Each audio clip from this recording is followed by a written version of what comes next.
পিছিয়ে গেল রাজশাহী বিশ্ববিদ্যালয় কেন্দ্রীয় ছাত্র সংসদ নির্বাচন রাকসু।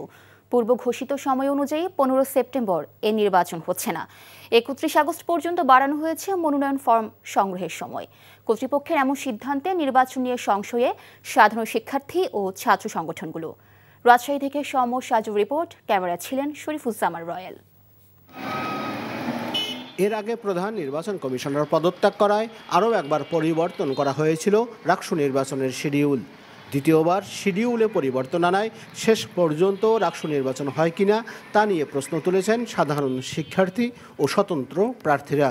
নির্ধারিত ডেট পিছানো মানে নির্বাচন আদৌ হবে কিনা এটা নিয়ে একটা তো সংশয় থেকেই যাচ্ছে। আমরা মনে করি এবং আমরা বিশ্বাস করি বর্তমান প্রশাসন এটা সুষ্ঠু এবং নিরপেক্ষ নির্বাচন দিতে তারা সম্পূর্ণভাবে ব্যর্থ হবে। একই ধরনের সংশয় প্রকাশ করে ক্যাম্পাসের দুটি বড় সংগঠন ছাত্রদল ও ছাত্র শিবির।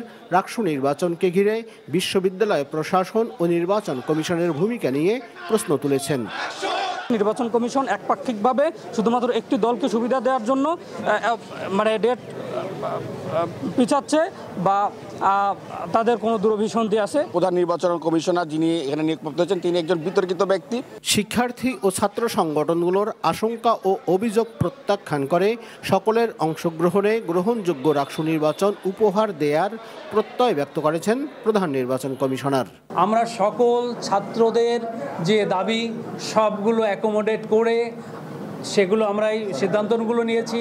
আমাদের যে লিমিটেশনস, আমাদের সুন্দর নির্বাচনের জন্য আমাদের যে সময় দরকার সব কিছু বিবেচনা করেই এইটা পিছিয়েছে।